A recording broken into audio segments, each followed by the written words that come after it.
Hai guys, Assalamualaikum. Welcome back to my YouTube channel.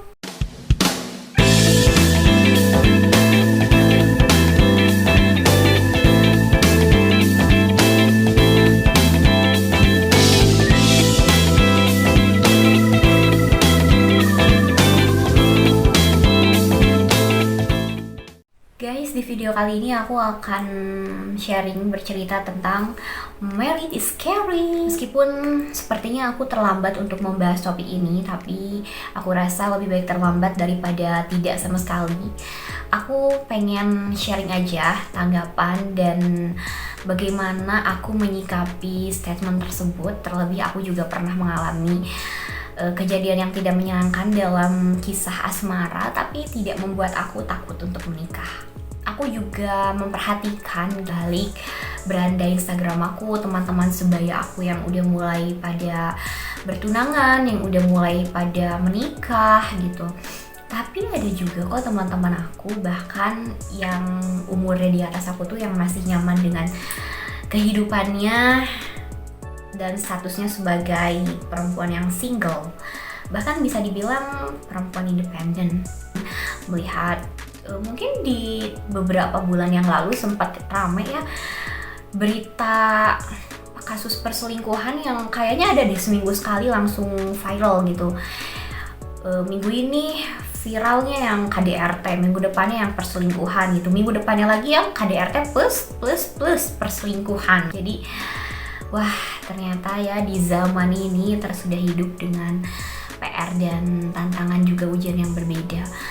Aku baru banget mendengarkan podcastnya dari Coach Sony dan juga Kang Zain.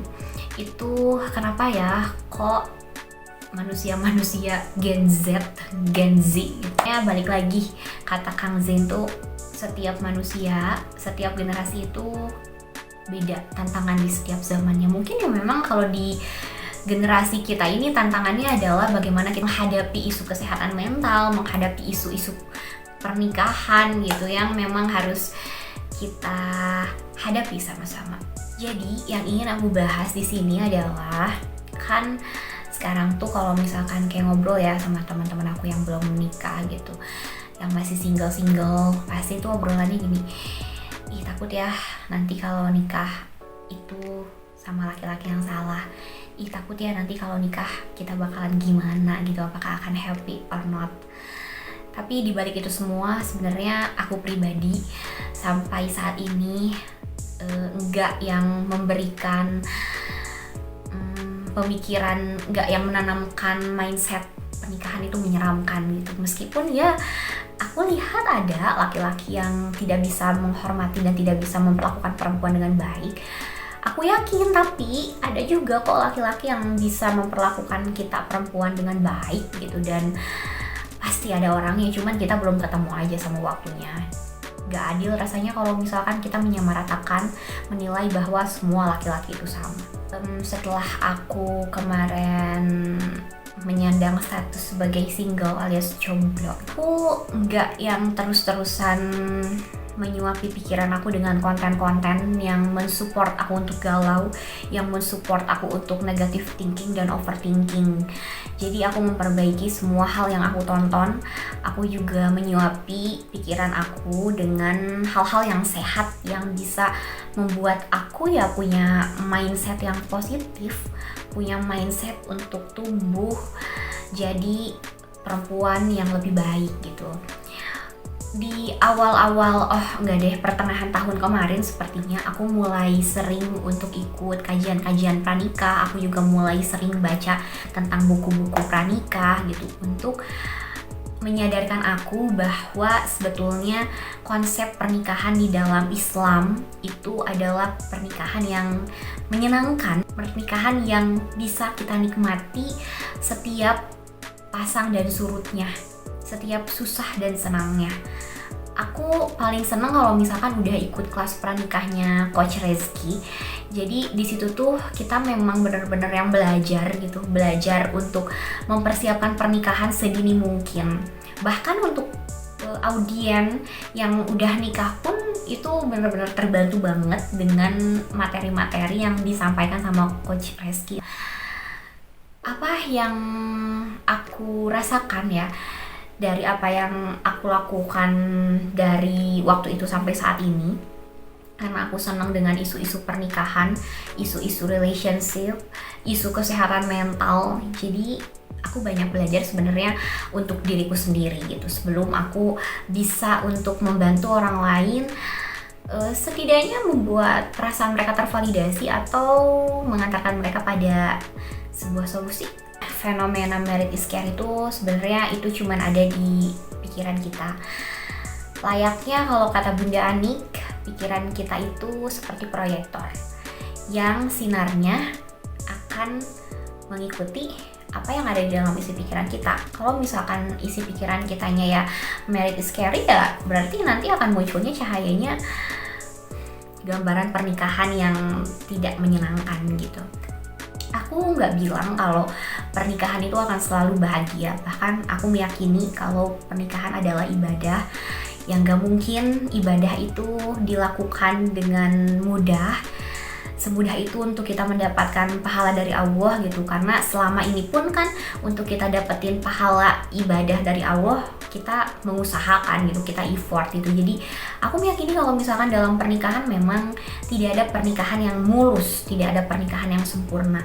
Tugas kita adalah bagaimana kita mempunyai bekal untuk kita bisa berenang, untuk kita bisa berenang di pernikahan kita. Jadi ya kita bisa bertahan, kita bisa sabar di setiap gelombangnya. Bahkan kerennya kalau misalkan memang bekal kita sangat cukup, bekal pasangan kita sangat cukup gitu, dan kita berdua, kamu dan pasangan kamu, suami istri itu sangat-sangat besar ketergantungannya sama Allah, aku yakin badai sekencang apapun pasti pasangan itu akan tenang. Aku dengerin Zoom-nya Bunda Anik di RPP itu ngobrolin tentang merit is scary juga. Jadi intinya di pembahasan itu tuh sebenarnya ya yang namanya kita menikah itu, rumah tangga itu seperti kita akan berenang. Kalau misalkan kita tidak menyiapkan apapun untuk pernikahan selain daripada materi, dan juga ya biasanya kan hitungan kita siap atau menikah itu dilihat dari segi materi ya, yang lain-lainnya sunnah gitu, padahal ada yang lebih wajib daripada selain materi sebenarnya. Jadi ketika kita yang memang mau berenang dan kita nggak bisa berenang asal nyemplung gitu aja, ya akan tenggelam. Tapi kalau misalkan kita persiapan, kita ya minimal kalau nggak bisa berenang kita pakai ban supaya bisa ngambang gitu kan. Syukur-syukur kita belajar berenang dulu gitu supaya kita bisa berselancar, maju dan mundur dan nggak tenggelam di dalam airnya gitu. Jadi ya sih gitu, setelah aku pikir-pikir juga faktanya memang seperti itu. Tapi sayangnya fenomena merit is scary ini aku rasa tidak dibarengi dengan ikhtiar kita sebagai perempuan maupun laki-laki untuk ya menjemput pernikahan yang tidak menyeramkan. Minimal kita perbaiki FYP TikTok kita untuk tidak terlalu banyak kepo dengan kehidupan para influencer yang mengalami kegagalan dalam pernikahan, untuk tidak ikut banyak berkomentar, untuk tidak ikut banyak membicarakan tentang kehidupan mereka. Justru aku rasa kita lebih baik fokus aja dengan bagaimana kita mempersiapkan supaya pernikahan kita itu ya jadi pernikahan yang baik, lebih baik daripada mereka. Aku seneng sih ikut kelas-kelas pranikah itu. Jadi selain aku dapatkan ilmu untuk persiapan aku menikah gitu, mengenal bagaimana rumah tangga, bagaimana peran perempuan sebagai istri. Jadi sebetulnya aku menyarankan teman-teman yang sampai saat ini masih berada dalam ketakutan akan suatu pernikahan, takut untuk menghadapi pernikahan, teman-teman bisa mulai belajar dulu aja tentang pernikahan itu seperti apa, menjadi istri seperti apa, menjadi suami seperti apa, menjadi ayah dan ibu itu seperti apa gitu.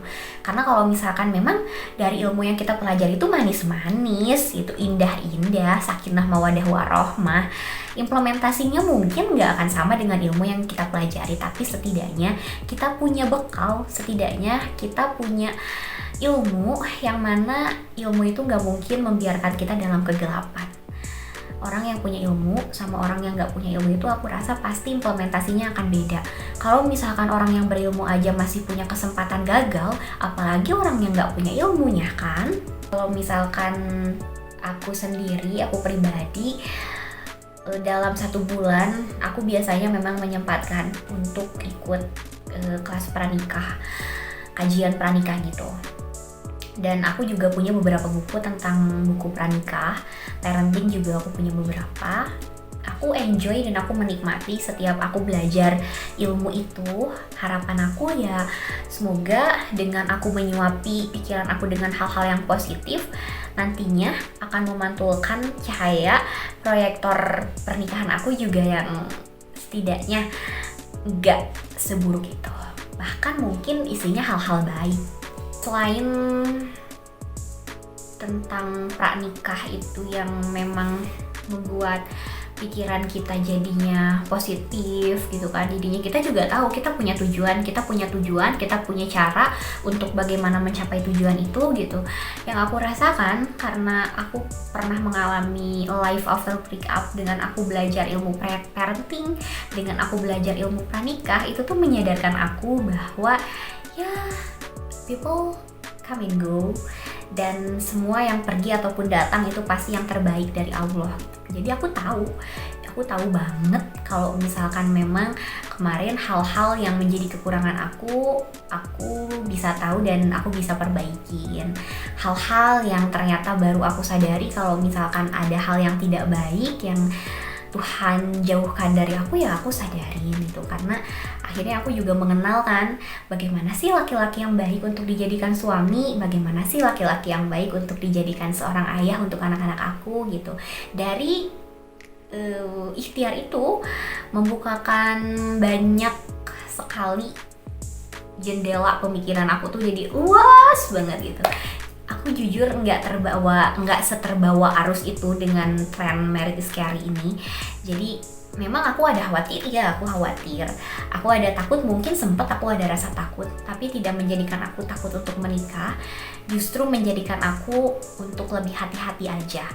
Dan semakin membuat aku juga tergantung sama Allah untuk bisa membantu aku nanti menentukan laki-laki mana yang akan menemani sisa hidup aku untuk aku jadikan suami dan ayah dari anak-anak aku. Jadi guys, intinya aku mau bilang, gak apa-apa kalau misalkan kamu khawatir, gak apa-apa kalau misalkan kamu ada rasa takut dengan suatu pernikahan karena kamu melihat kisah orang lain yang tidak menyenangkan gitu. Tapi jangan sampai pikiran itu membawa kamu tenggelam dengan sesuatu hal yang belum tentu akan terjadi di hidup kamu. Lebih baik saat ini fokus dengan diri kamu sendiri, fokus untuk mengusahakan kebahagiaan untuk masa depan kamu sendiri, fokus untuk memperbaiki diri kamu sendiri, dan fokus untuk selalu hanya menggantungkan hidup kita, apapun urusan di hidup kita itu cuman sama Allah aja. Insya Allah nanti hasilnya akan baik kalau misalkan kita mengusahakan hal-hal yang baik dan isi pikiran kita juga hal-hal yang baik gitu guys. Emang kayak yang gimana ya, intinya aku nitip sih sama teman-teman yang nonton video ini, tolong masukin ke, kalau ibaratkan kamu tuh mau nikah tuh ada listnya gitu ya. Aku tuh akan menikah kalau misalkan list-list ini udah terpenuhi. Nah, jadikanlah nomor 1 itu kesiapan ilmu yang kamu punya. Jangan diakhirin gitu. Biasanya kan ya udahlah nanti aja gitu mah berjalannya. Enggak teman-teman, apalagi di zaman sekarang ya. Godaannya, tantangannya, ujiannya udah beda dengan kejadian-kejadian di masa lalu di zaman orang tua kita. Itu kita yang harus lebih hati-hati, kita yang tidak boleh untuk menyamakan tantangan kita di zaman ini dan zaman 10 atau 20 tahun yang lalu. Kalau misalkan orang tua kita yang merasa udah deh nikah udah umur gitu, ya kalau misalkan ada apa-apa dengan pernikahannya memangnya ada yang mau tanggung jawab? Tidak ada. Jadi pastikan kalau misalkan memang kamu siap, Setidaknya kalau misalkan berkata siap, kita nggak akan pernah tahu kan kita siapnya kapan. Tapi dalam waktu menunggu itu isilah dengan hal-hal yang membuat kita punya kecenderungan pada kesiapan itu. Ceritanya tentang marriage is scary dari pandangan aku. Jadi jangan takut menikah ya, karena menikah itu ibadah, menikah itu menyempurnakan separuh agama kita. Tenang aja dan minta pertolongan sama Allah, insya Allah kita bisa menjemput pernikahan yang sakinah mawaddah warohmah. Terima kasih guys sudah menonton videonya, jangan lupa di subscribe. Semoga bermanfaat. Assalamualaikum warahmatullahi wabarakatuh.